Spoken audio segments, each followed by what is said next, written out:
Welcome to Authentic Living with Roxanne, a place where we have conscious conversations about things that really matter in our lives. And now here's your host, Roxanne Derhaj.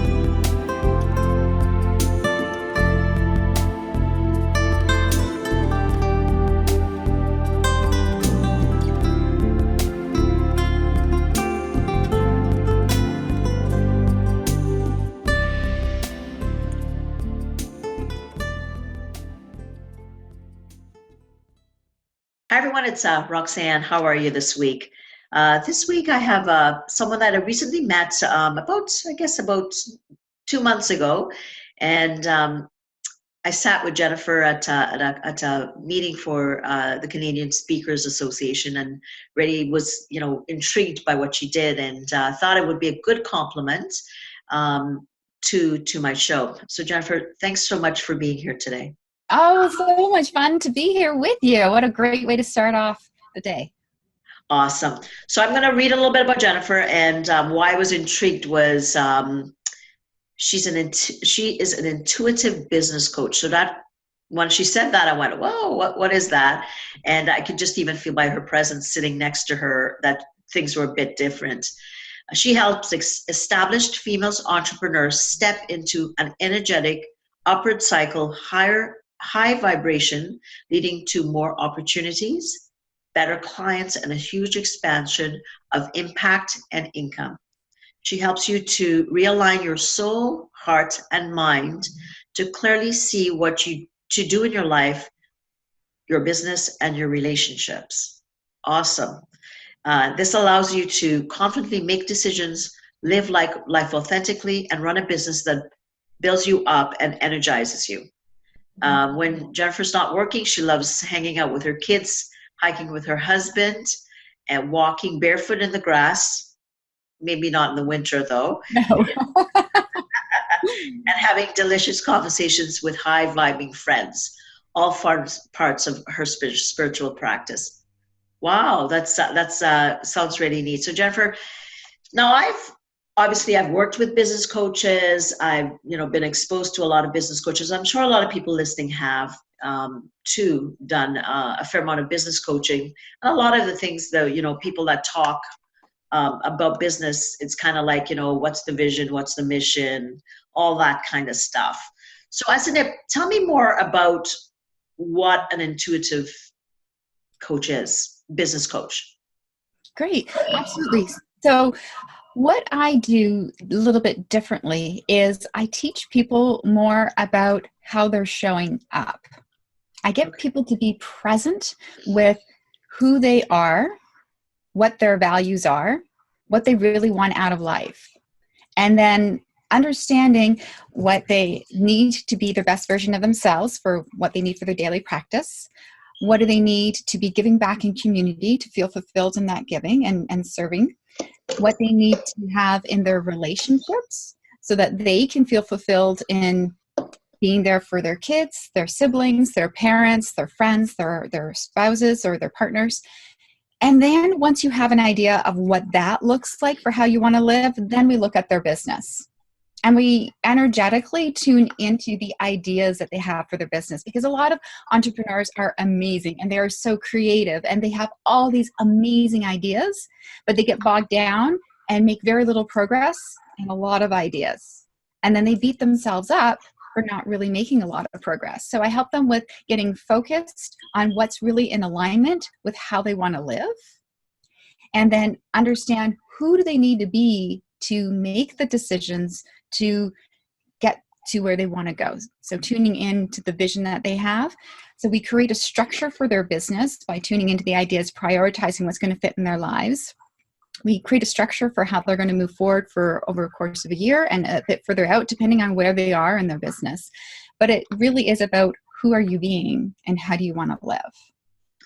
Do you find most people, you're talking pretty deep stuff, right? And do you find that it's difficult for business people to do that? Because you're talking about slowing and really listening. I might think that this widget is a good idea, right? Because it's marketable and it's trending or whatever. Do you find that when you're talking about slowing, are most people opposed to that, or are they open because they're attracted to you knowing the kind of coaching that you do? They are at that place where they are spiritually focused in some way, shape, or form. They've had a taste of it and they know that they want it more in their life. And they love the concept of bringing that type of presence into their business and how they approach their business and how they deliver in their business. It's much more grounded, much more authentic in alignment to who they're really meant to be and how they're meant to serve. Because a lot of people, so many of my clients, they've left the corporate world. Mm-hmm. And because they feel like they're working too hard, they're not moving in the direction that they want to move in, and they're just feeling uncomfortable and out of alignment, just yucky, and it's not who they are. So they start to do things for themselves, and then they break out and they do their own business. But then they realize, oh my gosh, I've got so much to do. And it's a little different when you're an entrepreneur because you don't have the same sort of support systems as a big corporation. You have an IT department, you have somebody to order your office supplies and all of that.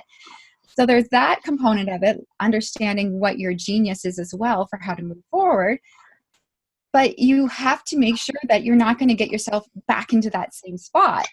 Mm-hmm. You don't want to be back into hating where you are, hating who you're being. You need to be making these choices in a place of where you're really aware of who you're being and how you're showing up. How is this all impacting you? And is this how you want to live? Mm-hmm. Mm-hmm. Yeah, for sure. Because as an entrepreneur, whether you need a paperclip or you need like marketing that same day, you have to go through so many things when you're starting off until you're at the point where you can kind of outsource things. Obviously, a lot of people, I've done it. I'm sure you've done it when you start your business, and it's draining. It can be draining, right? Because there's so many parts to the business that you need to learn all the social. And when the new social comes out, it's like, oh, I need to know that. And so it's kind of like you're constantly being pulled in a million directions, and everything supposedly works. Podcasts work, social media works, blogs work, vlogs work, all that stuff comes flying at you. And then after a while, you're like, oh, I think I have a headache, right? So that's something that you see often with people coming to you. Yes. And I am working with people who have done a lot of that, who are either starting to work with virtual assistants or other team members, or they already have that in place and they want to move to the next level. Mm-hmm. And they know that who they're being or who they were being to get to the point where they were, they've got some systems in place. They have an understanding of how they want to be in the world or how they have wanted to be in the world. And now it's time to move up. How am I going to show up now? What is it that I really want? What's pulling me forward? How can I make the biggest difference and give back in the most magnificent way? So tell me how did you get into it? I mean, business coaching, I probably think you went to school and you did your coaching and stuff like that. I'm assuming you can tell me if it's otherwise. No, I didn't. You didn't go to school for... I did go to school. I studied hospitality and tourism management. I got a Bachelor of Commerce. I remember in high school, my accounting teacher was actually encouraging me to become an accountant because I was really good with numbers. Okay. But I knew that was not where I was drawn to be. So I took hospitality because I wanted to be of service. I loved the hospitality industry. I went into event planning. And so with that, there's also project management, lots of deadlines. I also worked with marketing. So those were two of my areas of specialty. And I worked in the corporate world. I've worked in the not-for-profit. I've worked on the supplier side as well as on the client side for events as well. And when I had kids, then I realized that I did not want to do that commute into Toronto anymore. So I focused on working closer to home. And when I had my second son, I realized, I don't want to just work just to pay for daycare. That just doesn't make any sense. And it doesn't fulfill me. So I had a part-time job. And when that company closed, I then started my business. I was part of a Ontario program for starting up my business on Ontario Self-Employment Benefit Program. And I got coached for a whole year on getting my business started. And I had created a business called Live Healthy, the intention of inspiring people to be proactive about their health. I had created a video podcast. So this is 2008 when podcasting was still very new. I co-hosted and co-produced it with a naturopathic doctor from Toronto. And my intention was just to sell advertising in the podcast. But the problem was that I didn't believe in myself. I didn't have any qualifications as a healthcare practitioner, and I didn't know why anybody would want to listen to me. So I didn't do a very good job when I was approaching companies to try to get advertising. So after that period of time, how that had started was I had created a group called Healthy Moms Connect, where I had connected with a number of different women in the community, practitioners in the community, and I wanted to do sessions where we could learn about how to be a healthier mom. So back in 2007, there, like, all the wellness stuff was just starting. It was just starting to bubble up, and it's not at the place where it is now. So I went through a journey of not believing in myself, being passionate about this topic, but not believing in myself. And so things did not progress the way I'd hoped. So I looked at, okay, how can I use the skills, my passion for wellness, my event planning background, and how can I use this to still do good in the world? So I looked at corporate wellness. And so I got some corporate wellness clients. However, that was 2008. And at that point, I don't know if you remember what was happening at that time. That was the recession. So as I'm going on, knocking on doors, literally going into offices, and they let the receptionist go because they don't have the budget for that. Right. So I nurtured my corporate clients, and I took on a few other projects, and I stepped back to say, all right, I've really only been working at my business part-time because my kids were both young, and my youngest was still going to school every other day. Once my youngest gets to go to school full-time, that's when I'll give myself permission to figure out what I want to do when I grow up. And that is when the Pandora's box, the beautiful spiritual wonderland opened up for me, and I discovered all these different spiritual tools, and it helped me get out of that place of like I was not very good at making decisions. I would get my stomach tied up in knots. So for instance, when we moved into our house, we're painting our kitchen, and just above the kitchen window, there's 2 sets of cabinets on the left side and right side of the window, and there's this little 8-inch strip, 3 feet wide, of wall. And it took me 30 minutes to decide, do I paint it the same color as the walls or the ceiling? And that is such a simple decision. It should not have taken that long. But I was so afraid of making a mistake. So on my spiritual journey, what it's helped me to do is to become detached, to not get caught up in all of the logical things of, oh my gosh, what can happen if I do this, and take you down a deep hole of all the things that can go wrong, but rather take a step back, become detached from it, and look at all the possibilities, not only what's going to go wrong, but what can go right. And understanding how to tune into the energy of the different possibilities to see what's best for me, to see what's best for my clients, and then teaching them how to tune in so that they can feel confident when they're making decisions too. So tell me about that tuning in process. Tell me a little bit more what that's about. And, for the average person, maybe that has never done anything intuitive, it's like they say that we have more brain cells, like nerve endings in our tummy, when they say I have a gut feeling. And now that's been proven by neuroscience that there's actually more, neurons in our tummy than there is even in our head. And it's wired throughout our body. But in our tummies especially, there's that much more. So it makes sense what you're saying. Yeah. So tell me a little bit more about the process of how you help people tune in. So first, let me just explain something in alignment with what you were just mentioning. In Native traditions, they believe that we have 3 brains. We have our intuitive brain in our gut, we have our emotional brain in our heart, and then we have our logical brain. And what they do when they're making decisions is they go to that intuitive brain in their gut. Whereas in North America, we are so caught up in the busyness of life, we're caught up in our logical brain. And it's just a fraction of the insight and knowledge that's available to us. So one of the things that I was given on my spiritual journey was my own modality called Connect to You. And the intention of that work is to connect those three brains, your intuitive brain, your soul, your heart, and your mind. So as you open up those communication channels, then you're able to take the best of all those worlds. When I am teaching my clients, I still want you to do your due diligence with your logical brain. You still need to do the research. You still need to collect the information to make sure you're making an educated decision. And then you also bring in the intuitive things. So to walk through an example, let's say you had 3 choices for 3 different suppliers that you're considering to work with. Maybe you want to do online programs and you're looking for a membership site, for instance.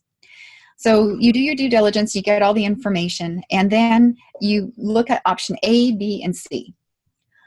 I invite my clients to take a pause and notice, how do they feel physically, emotionally, mentally, and then what's your gut reaction for each option.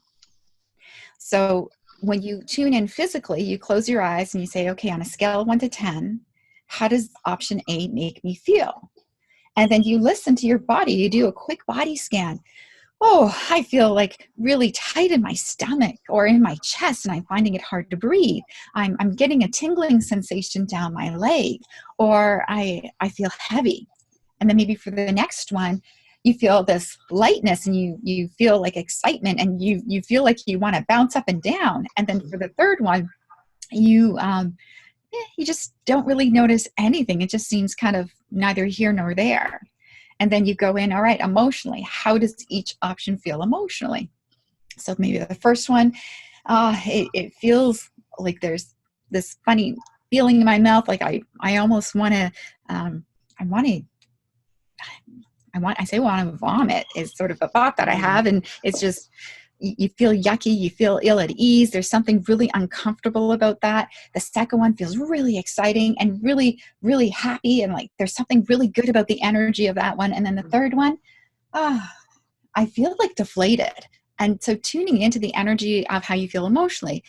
And then you go into your logical mind. Okay, well, the first one, you know what? It's a really comprehensive program. It does a lot, but I have to get 3 other programs to hook into it to get it to really integrate with my system. All right, so that one is like a 3 out of 10. And then the next one, I really like the integrity of the company. It really is an alignment. It flows effortlessly into my other programs. I need to get one more thing in to really get it to work properly, but I like the other solution and it feels great. And then the last one, it just is not comprehensive enough. It doesn't talk to other systems. It's not going to help me. There just is nothing with that. So bringing in the intuition, like that one, the situation I just described, it's kind of more clear on the logical mind, but sometimes there are things that are a little closer that makes it harder to distinguish which one's really the best. And that's when you go through this and you start to recognize the subtleties that are going on in your body as you start to think about working with each of the systems.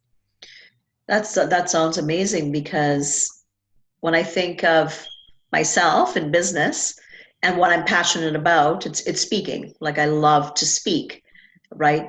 And every time I've kind of diverted away from that, I can tell, like, it's just work. It's just, it's too much. Yeah. And yes, the other stuff I might enjoy also, but when I get back online with anything related to the part that I love, because it doesn't feel like work for me.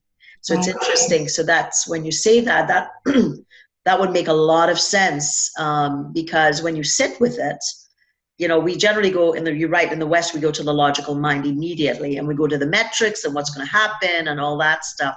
But most people don't often slow down, which is, I think, what you're saying is really the pebble in the rough there. And that's slowing down. That is the genius for everything. We are trying to cram too much into our days, into our lives. And in the process, we're missing the joy of the process of bringing it to life. Mm-hmm. Because we got to get it all done, and I got to get this done, and I got to get that done. But what about like the joy of the research of learning new things. And what about the joy of, oh my gosh, the things that this is going to create that's possible. And there's a lot of joy that when we can slow down rather than just trying to get it done, that we can, and that's what we're here to do, right? We're not here to just make this widget. We're not here just to make this widget. We are here to have the joyful process of creating all of the different components that make the widget, of getting into that creative space, the problem-solving space, and going into new dimensions of like areas that we've never explored before for new materials to make that widget, and create leading edge conversations for this widget. Even though it's just a widget, it could still be a leading edge widget. And I think you're right. It's almost like, I've heard it described like child's play, right? If you look at a child play, yes, right? They're like their eyes are like lit up all the time, right? And with adults, we lose that because we're so outcome driven. Sometimes,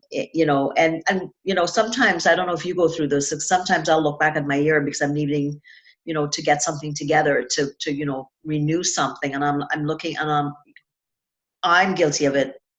I'm sure a lot of people that you are too. I sometimes I think, oh my goodness, I cannot believe what I've done in 1 year.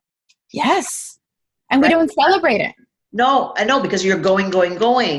And then you're like, and then you stop because, I'm renewing a membership where they need validation or something. And then I'm like, wow, how did I get all of this stuff done? But you're so right. I'm a lot better now, but I wouldn't stop and say, well, I've started the podcast.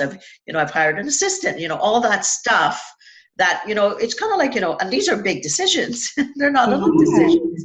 And I think you're right. It's almost like giving that emotional part of yourself a pat on the back, quite literally, say, wow, you've done well. And there's things that have failed also, but how much you've actually done. So celebrate, I think, is very, very key. It is. And so I have a business mastermind, and that's one of the things that we do on every call. We celebrate what we've done in the last 2 weeks. And then we also look at what it is that we are working through. What do we need help with? And then create what we're accountable for the upcoming period. And then we always, always, always finish off our calls with who are we going to be for the next 2 weeks, and declare that. Because that's that. Who are you going to be versus what are you going to achieve? Yeah. Yes. Well, we do the what are you going to achieve, because we do have an accountability, but who are you going to be in order to be able to achieve that? Does that make sense? I like that, Jennifer. Like, seriously, because when you're out of alignment, I know when I am, I can feel it, right? Yes. But if I'm kind of thinking in the world of why I started doing what I'm doing, I wanted to make a difference. My thing was, when I started as a little girl, I liked to talk to people, and they liked when I talked to them, they felt better. So I like that element of being able to talk to people and make them feel better, which obviously ended up into me going to school and all those things. And really the element is just feeling the impact of changing someone's life. Yes. Right. And when I do things that take me off course of that, whatever the activity is, then I get stifled. Yeah. So it sounds very, so you're actually having people go in. So do you do things like actual slowing process with your masterminds and your one-to-one coaching, where you do like body scans? For people listening, a body scan is just like it sounds. It's kind of going into a state, and I'm thinking this is what I do as a body scan. You get very relaxed, and you really kind of listen to what your head, what's happening at the top of your head, kind of what's happening in your cheek, and you go all the way over your body, and then you kind of become in tune with what your body's sharing with you. Is that the same thing that you do? Yes. So I teach people how to do this. I call it personal energy management. And I teach them how to do it every day for themselves, so that when they're making the decisions, it's something that they're able to do kind of automatically. So imagine doing this quick check-in every single day. How am I feeling physically, emotionally, mentally, and then spiritually, to know how you're feeling? So you're doing this body scan. It's like, oh, you know what? I didn't realize I got a kink in my back. I must have slept funny last night. But that kink in the back could be a distraction for you all day. You might Right. be better served by taking 5 minutes to do some stretching, or booking an appointment to see your healthcare practitioner to get it looked at, or making a note that if it's not better by the next day, to get it looked at. But Yeah. once you've done this check-in and you write it down, then you know what's going on in your body. Physically, emotionally, you might realize that you're tired. You might realize that you're still feeling some heaviness in your heart because of a conversation you had with somebody that you cared about yesterday, and it's still affecting you today. So getting present, and then mentally, you can tune into, all right, I'm feeling really alert. I feel really alive. I feel like I can take on the day. Or it could be that my brain's in a fog because I didn't sleep last night because my back's bothering me. So I need to reorganize my day in order to make sure I have some time to get myself into a place where I can think better. Or perhaps, that accounting or proposal that I was going to work on, I need to move it to the next morning when I'm in a better mental state, so I'm not ending up redoing it all over again. So But it's really about gentleness and kindness to yourself. I mean, at the end of the day, certain things have to go out certain times. We know about deadlines. absolutely, We don't have yes. to tell business people that. They understand that, right? If you're talking about working on a speech, it's going to get done, because sometimes you just have to work through things. But overall, you're telling people to really intuit where they are on every level and Yes. maximize their energy based on what's happening for them. Do you have people kind of map out what their most productive times of the day are and kind of work with that also? If people don't have that awareness yet, doing this check-in 3 times a day helps them identify that. Okay. And even though you might have things that you need to get done, well, because you know that you have some things that you need to get done, we review what are the best tools for them to reach for to get into a better feeling state so that they can get that work done. How can they Okay. boost their energy? So for me, when it's nice out, my go-to is going outside. Even if it's a cold, today's a rainy day, not such a great day, but even if it's wintertime, but it's nice and sunny out, I'll put my boots on, I'll put my coat on, go for a walk around the block, go for a walk around my garden, get grounded. And that will, anytime I'm feeling less than a 7, I have to do something immediately to fix that, because I know that the work that I'm going to do, I'm just going to have to fix it anyway. So I'm better off spending 5 minutes, 15 minutes, whatever it might be, to boost my energy in order to have the thing that I'm working on have the best energy, have me showing up as the best version of myself. Otherwise, I'm going to redo it. It'll take me longer in the end. Makes so much sense, right? Because sometimes you'll hear the prescription, get up, do this, do that, which, and I try to apply to everyone. And we know that that's not reality. It's really about it tailoring to who we are, where we're at. Do you have when people, I know you work with a lot of female entrepreneurs, you're still, getting the lunches and throwing them out the front door or driving them to school, all that stuff, that's still part of your day. So kind of trying to figure out with people what the best flow is for them, and being authentic, which obviously I talk a lot about that, because about why am I doing what I'm doing? Yes, we all work and we have to make a living, but when I'm connected to who I am and what I do, it's just easier to produce. Yes. And especially the women who still have children and that they need to take care of their needs. If we were a phone, if you can imagine your phone battery, if it is on like 30%, you're going to want to charge it up before you begin your day. So Yes. you need to charge yourself up before you begin your day with whatever you need to do for the kids. So if it means getting up half an hour earlier, then you need to do that, to do some sort of practice to take care of yourself. Even if you had to stay up late to finish off something else for someone else, and you're not able to get that full half hour in, 15 minutes, 10 minutes, something to nurture you, to get you into a better place. Because if you're just trying to get the kids out the door at 30%, and then you're getting frustrated, and then that starts their day off in a frustrated way.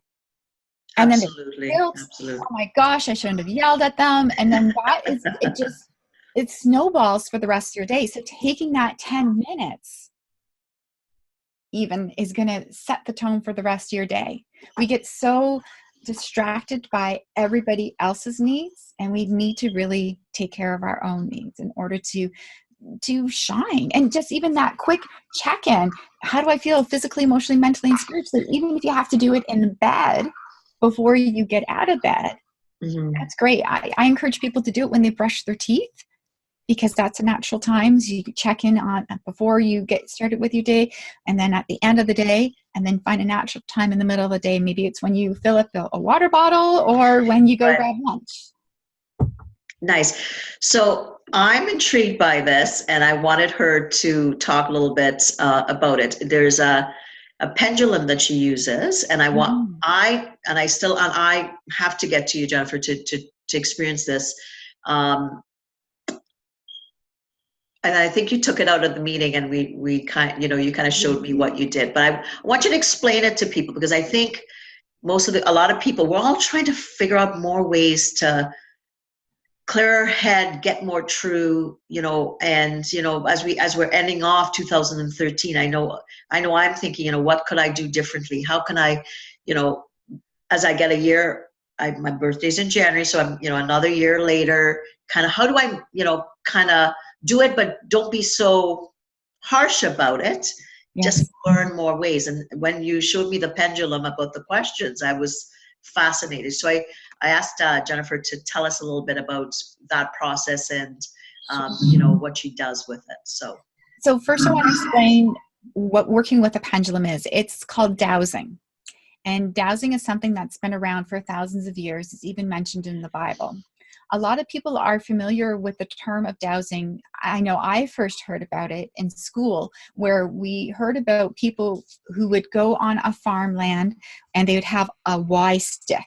So there'd be two handles that would be held in each hand, left and right, and then the stick that goes down for the Y is what would point out in front of them, and they would walk the land to see where to drill for water. And then that Y, the stick part, would wiggle when they found the location.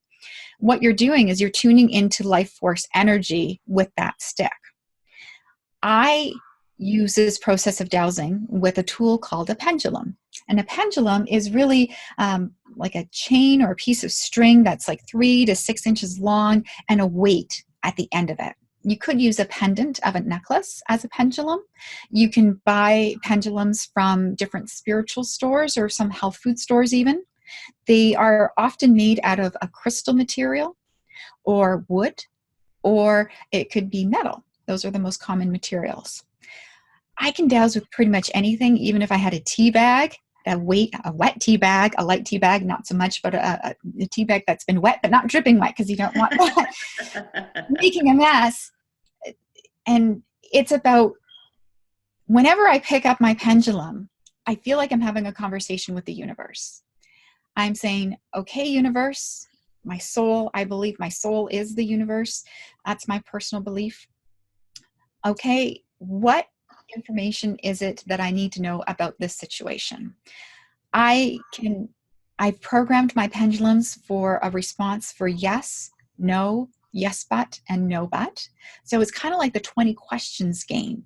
If I ask a question, I can get a yes answer or no, and then yes but and no but help me to, it's more like the hot and cold game where you're getting warmer. So I need to reframe my question to make sure that I'm getting the answer the end result of the answer that I'm looking for.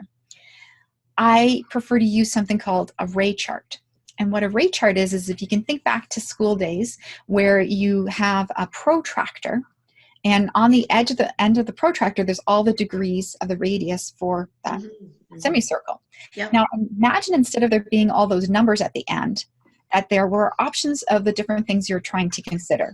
So let's say, go back to that 3 different systems you're trying to evaluate.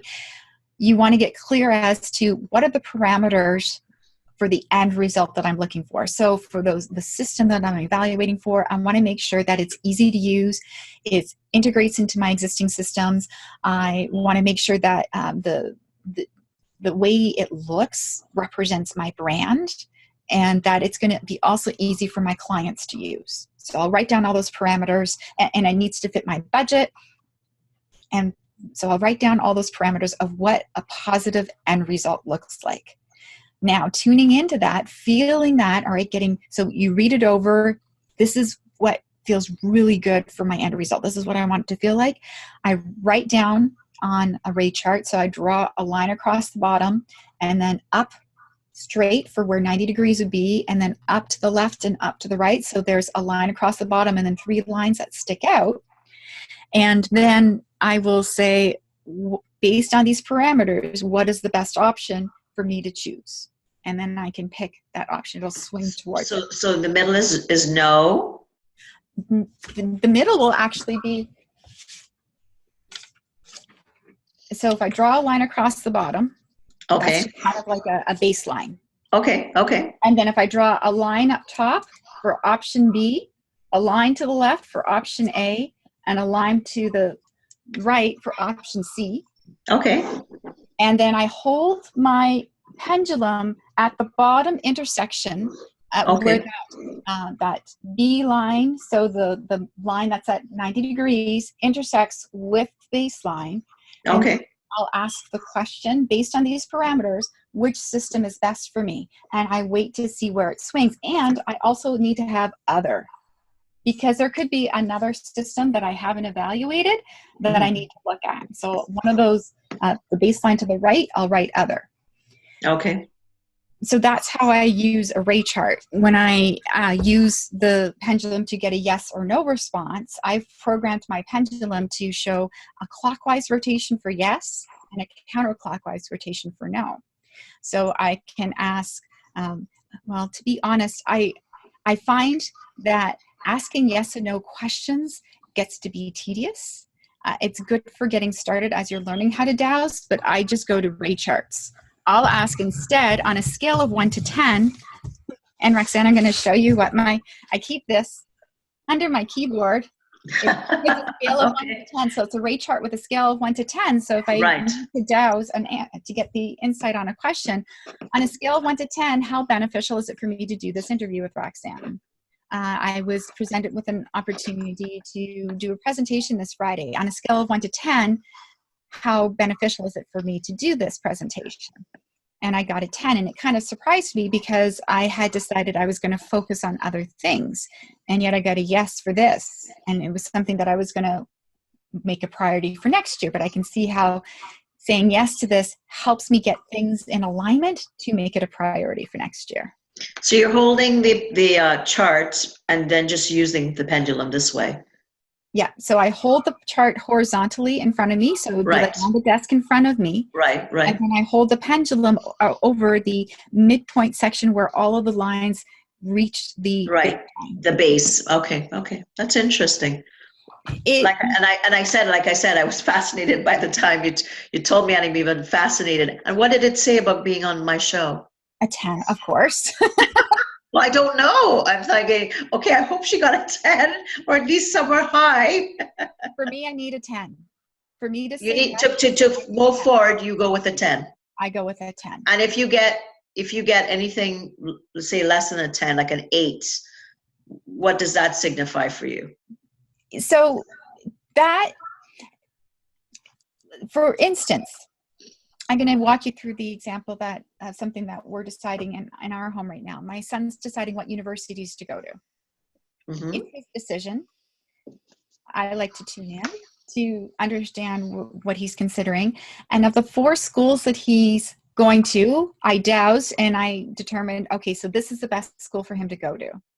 And I said, oh, just out of curiosity, on a scale of 1 to 10, how is it if he goes to this school, this school, this school? And of the 4, 3 of them are a 10 and 1 is an 8. So I know that he can't make a bad decision. Mm-hmm. I know I can give him the space to feel what's right for him. And I know that I can rest easy, that it's all good. So let's say there's 4 options of something I'm considering. 3 of them are a 10 and 1's an 8. But maybe number 8, the one that's an 8, maybe I get to work with somebody that I really, really, really, really, really want to work with. It will help me understand a couple of things. If I really, really, really am attached to working with that person, I might say, okay, it still is pretty decent and I'll still say yes to it. And it will also help me say, all right, working with that person is really good and really exciting, but there's something even better waiting for me with these other options. Does that make sense? Nice. Yeah, no, absolutely. Because sometimes, yeah, a lot of options, they don't have a clear and definite differentiating variable logically, right? Yes. Right. And then, like, if you're doing the dousing and like with your son, like, clearly, that fourth option can go aside. And then it really comes down to there are three great options for him. It really depends on which way he wants to go. And Yes. think about it in business. How often are we're faced with options like that? I'm doing an online course. I can do this and this and this and this and this. And, I can coach this way, or I can do this. And there's like every step, to adding a product, there's 20 steps potentially of Yes. things that you could do. So every time it becomes confusing. Yes. And the most important part, though, is that you have to step back from the decision.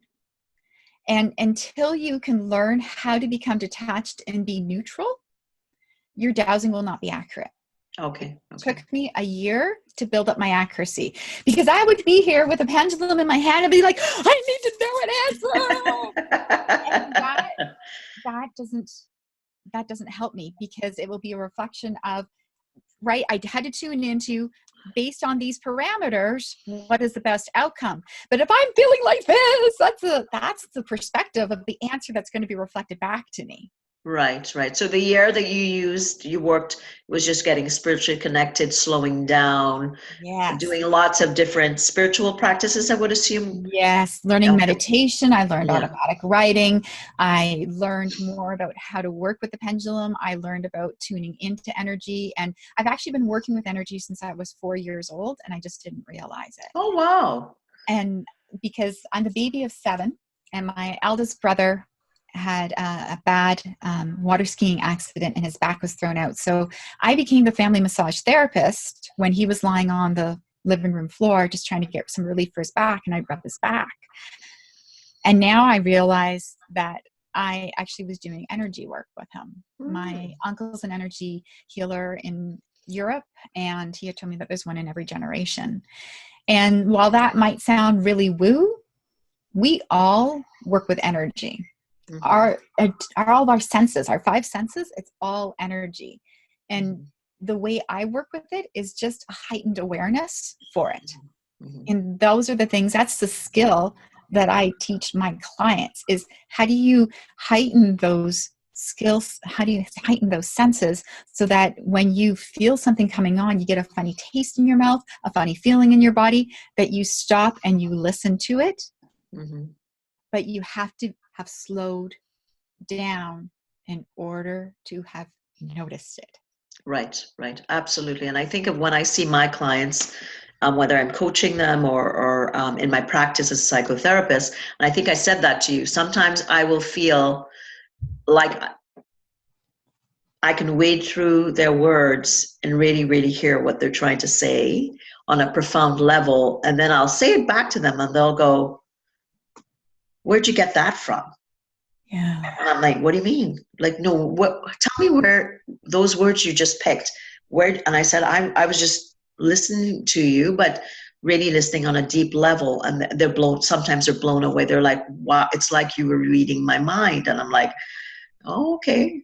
Because it's so bang on, and maybe something they weren't even saying in their words that they were thinking. Yes. That, so like, I know you and I talked a little bit about that, it's about it. I guess it's intuitive plus years of doing what I do. And then, you're just trying to tune in that much more to figure out what is the client needing that they're maybe not saying. Well, there is all of that. And so the skill that I see you have built up is you have become so attuned to the energy of words and the words people choose, as well as the way they sound as they express it. Because if somebody says, you go, how are you? And I say, I'm fine. it feels way different than, oh, I'm fine, thanks for Yeah. asking. There's Yeah. a way different energy. And sometimes that I'm fine is just very subtle in the difference of I'm fine, right? It's subtle, but you can still see that there's something there and you can pull that out. I'm the same way when I'm having conversations with clients. There'll be one or two words that really jump out of what they're saying. It's like, ooh, ooh, ooh, tell me more about that. There's something about that word that's really important for you in your business. And then as you go in, it's like that is like their soul's purpose. And that is what is the foundation for the whole reason why they created the business in the first place. And it's coming out in this one word. It's like, okay, you need to really make sure you express this in your marketing as you're working with clients, because it's foundational for the work that you do with them. So that listening.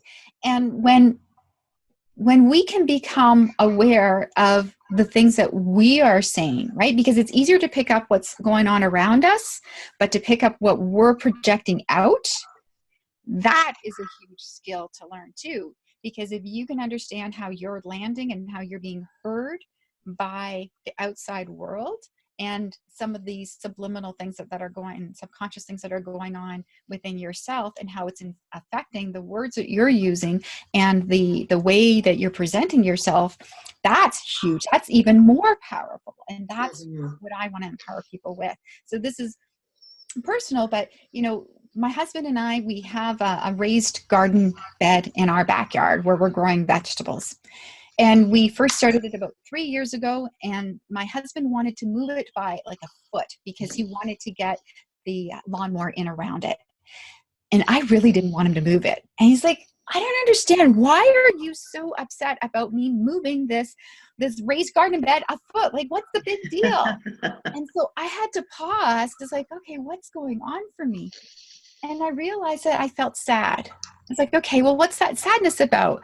I felt sad for the plants that would have already reseeded themselves, that would grow all by themselves if we leave it right where it was. So there was this connection to me and my little babies of the plants that I had planted in that garden that I wanted to see come up. And once I was able to realize, okay, that's what it is. All right, I feel badly about it, but I can handle that. We can move it over a foot to make things easier for you. And but does that make sense? Like, absolutely, because I think I think we when you in my psychotherapy role, people are they kind of come and they're open, but then in the business world, this is, I think the concept is the exact same concept, but it's really then you're focusing more on what your business is projecting out. And guess what? Is it any different in a lot of ways of when people are stuck in different parts of their life? I will deal with people with every parts of their life. When I coach, it's different, obviously. It's not as in-depth, but as a psychotherapist, it could be any part of their lives. And your business coaching, you're really dealing with them and their expression of themselves through their business. Yes, exactly. Right? Exactly. So you're tuning into all the things that matter and what they value and who, what, why, and when, and all those things, because at the end of the day, if you're aligned with that and you create from that space, then it's kind of like play, right? You still have to work. We all have to work, but then you're not efforting as much as, you're going along with what you want versus kind of trying to create something like, oh yeah, I should be doing this because Jane is doing this or whatever. And, it's like, that squirrel, which are so many entrepreneurs get, and I've been there and still do it at times, where then I stop and say, why am I doing why am I doing this? What am I hoping to, is it just outcome driven? Is it something that I think I should be doing? Or is it something that I really, deep within me knows that I have to do this? This is really something that is necessary for my business. And the thing is that when we create this awareness, this self-awareness for how we're showing up, and this awareness of what's most important to us for how we want to live our lives and how we want to express our business, it helps us to create a container that makes that intuitive business decision-making easier. Because if you know where you're focusing your attention and intention, then it's easier to say yes to this opportunity or no to that opportunity. Because if it's not in alignment with where you're going, then it's not going to help you. So Right. before we started on the call, I shared that, I've been presented with an opportunity to speak this Friday. And in the last few weeks, I've decided, no, I'm going to focus my attention here, because I wanted to do some corporate stuff. I wanted to do personal stuff. I wanted to do entrepreneur stuff. It's like, no, I need to focus on entrepreneurs. I need to pick a lane, right? Pick a lane. And so when I tuned in to this opportunity and I got a yes for this, it's just like, all right, I'm going to say yes. I'm going to jump in. I'm going to be courageous, and I'm going to get this all put together. And then just in our conversation here, I realized, and I said this earlier, that even though it's not really what I want to focus on right now, I know that's going to lay a foundation for it to be, for me to be able to focus on it in the future, like in next year. And the work that I do for this is also going to help me prepare for my target market too. So it's all going to be valuable, and it's going to create some other interesting insights for me and for those that I connect with. So it's all good. Sounds amazing. Now, to me, sounds like an alignment. So with people that are coming to you, you said they're people that are already started their business. Are you with startups, or have they been in business what's the right kind of match for client for you, for people listening? And, and then we're going to talk. I know you have an event coming up, which I would love to hear more about. And if, to tell people where, if they wanted to get their business planning done, they might be able to come out and work with you in Burlington or Mississauga? In Burlington. Yeah. Okay. All right. So I work with people who are already established in their business. Okay. They already have a foundation in place. They already have some of the systems in place. I can help them with fine-tuning that, but I can best serve people who already have a foundation in place. Okay. Who want to fine-tune how they're showing now and go up to the next level. They have figured the basics out. Like I'm not here to help you create your initial business plan. You need to have already figured out in general what you want to do. I can help with fine-tuning that or going in a new direction, but you have to have an idea of where you're starting and foundation for whether you are making widgets, or if you are doing coaching, or if you're doing online products. You have to know what your offer is in general, and we can fine-tune things going forward, but you have to have something that you're starting from, a base that you're starting from. Okay. And so tell us about this year-end business planning that it's coming up soon. So tell everybody a bit about it, and where they can get information further on, or where they can just reach out to you to sign up for this event. Absolutely. So on Wednesday, December 12th, I'm hosting a small group here in Burlington for an intuitive business planning full day workshop. So we'll be beginning by reviewing 2018, celebrating. We were talking earlier about celebrating our wins, celebrating what went really well, reflecting on some of the things that didn't go so well, and doing a release so you're not carrying the energy of beating yourself up for what didn't go well in 2018. We don't want you carrying that energy into 2019. Then we're going to look at giving the space for all of those ideas that you have for what you're considering doing for 2019, tune into the energy of the ideas, prioritize them, create a structure for the year ahead, and then start to map them out across every month so you can start to have your plan for how you're moving forward. So by the end of the day, you'll have at least the beginning outline. You'll have to still drill down a little bit more for all the fine details, but you'll know that in this month, I'm focusing on this, and this month, I'm going to focus on that, or maybe these 3 months I'm focusing on this project, and then I'm going to do that launch, and then I'm going to focus on that. So you're not running all over the place. You're able to manage your energy better, focus your efforts in a more productive way, and also then start to do your marketing planning so you can get your content calendar figured out, and create content that you can make once and use multiple times. So you create, all right, this month I know that I need to talk about business planning, say for December. In my December, I'm going to be in November at the end of next year, focusing my conversations on the business planning for the following year. So I will be creating posts on why you do it, how do you do it, And then I can use it not only for blog posts, but I can then use it for Facebook posts, LinkedIn posts, and videos. All the same content, so you're not efforting as much. You're using all the same information, and then it flows into what your offering is. Great. Well, that sounds like a fantastic day. So is there somewhere people can go to sign up for it, or what's the process for them to sign up for it? So if they went to my website, jlyall.com/events, on the left-hand side, they'll find the event and be able to click on it and register there. Okay, great. Well, this has been fascinating yet again, talking to you about this, and, the level that's, I've worked with coaches and I'm presently working with one, but this is again a different kind of way of approaching it, which really makes sense, right? Because initially, you're right, when you get started, you're waiting and you're knee deep and you're in the weeds. You're trying to figure all that stuff out. And me, a couple years in now, I'm clearer, but this really helps me to see how you could provide clarity to people that are in that space. Because when I talk to some of my colleagues, they'll talk about, oh, I shouldn't have done that. It took me offline for, 4 months, or, yeah, I got it done, but you know what? I didn't have fun. Yeah, there's a revenue stream, but I won't do it again. I've heard and I know that there's things that I've done, and even in this last year, that I think, wow, I shouldn't have done that. And yet I still will look at things that sometimes I get guided to do it, and it might not make sense then in that moment. However, the skill set that I learned or the relationships that I formed are still helpful for moving forward.